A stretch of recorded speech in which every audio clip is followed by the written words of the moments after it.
ধন্যবাদ জানাচ্ছি।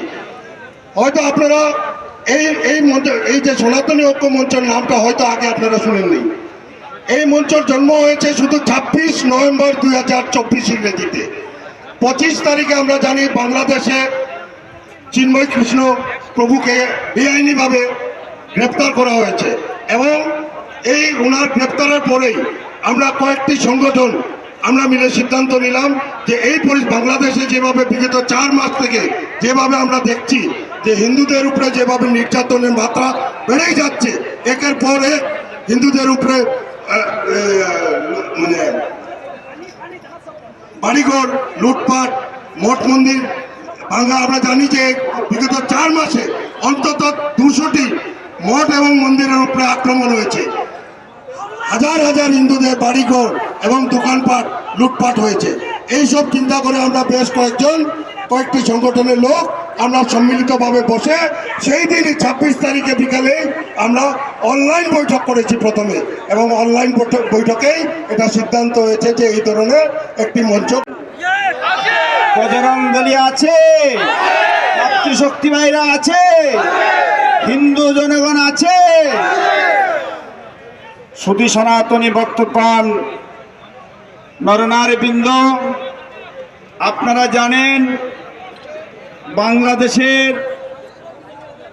আদ্যপা আন্দোলনকে কেন্দ্র করে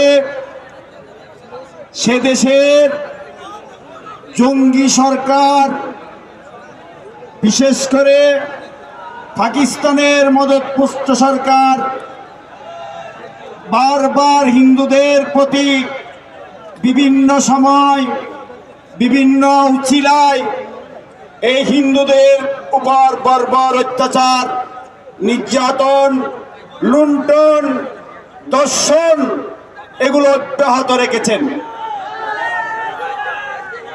আমরা জানিয়ে দিতে চাই, এই বাংলাদেশ সরকারের ইউনুসকে 1971 সালে যে বাংলাদেশ স্বাধীনতা লাভ করেছিল সেটার অবদান আমাদের ভারতের ছিল। আমাদের অনেক সৈনিকের আত্মবলিদানের মধ্য দিয়ে বাংলাদেশ স্বাধীন হয়েছিল, সেটা আপনারা হয়তো ভুলে গেছেন। ওই দেশে 30 লক্ষ মানুষের ইজ্জতের বিনিময়ে বাংলাদেশ স্বাধীন হয়েছিল, এটা ভুলে গেছেন। আপনাদের স্মরণ করে দিতে চাই, আপনি ওদের থেকে গণতন্ত্র হরণ করছেন। ওদেরকে স্বাধীনতা লাভ করার পরে ওরা আজকে স্বাধীন হতে পারে নাই।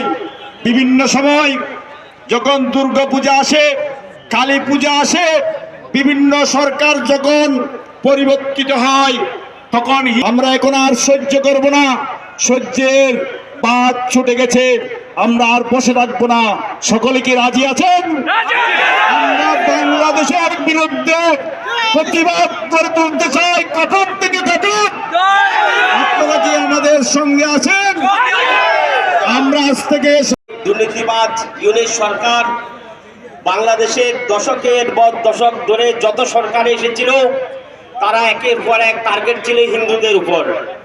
হিন্দুদের প্রতিটি কর্মে, প্রতিটি চিন্তা চেতনায় তাদের জমি দখল, নির্যাতন, মন্দির ভাঙন, সাধু সন্তদের উপর নির্যাতন ইত্যাদি ইত্যাদি যে সমস্ত কর্মকাণ্ডের মধ্যে কোনো সরকারে কখনো হিন্দুদের প্রতি সহানুভূতি দেখাননি। বাংলাদেশ সরকারের এটাই সংকল্প যে তারা চাইছে বাংলাদেশ থেকে সমস্ত হিন্দুদেরকে উচ্ছেদ করে এমনিতে ঘোষণা করেছিল ইসলামিক গণতন্ত্র বাংলাদেশ, আর সম্পূর্ণভাবে বাংলাদেশকে হিন্দু মুক্ত করার চেষ্টা করেছিল। আমরা আজকে এই সনাতন ঐক্যমঞ্চের আহ্বানে সকল সনাতন ধর্মীদের প্রতি আহ্বান রাখব, ঐক্যতায় শক্তি, ঐক্যতায় বল। যদি আমাদেরকে আমাদের সভ্যতা, সনাতন কৃষ্টি, সনাতন ধর্ম এবং সনাতনের অস্তিত্ব রক্ষা করতে হয়, তাহলে আমাদেরকে অবশ্যই ঐক্যের ছাতার তলে আসতে হবে। ঐক্যতার সহিত আমাদেরকে লড়তে হবে। ঐক্যতা না হলে এই পৃথিবীতে কোথাও আমাদের স্থান নেই। তাই ঐক্য শক্তিকে সম্বলিত করে, পাথেয় করে আমরা সবাই একমত একপথ হয়ে এই বাংলাদেশের দুর্নীতির বিরুদ্ধে আমরা আজকে প্রতিবাদ করতে এসেছি। আপনাদের সকলের এই সহানুভূতি এবং সদিচ্ছা দেখে আমরা অবশ্যই গর্বিত। আমরা আগামী দিনেও এই ধারাকে অব্যাহত রাখতে চাই। সকলে এই সনাতন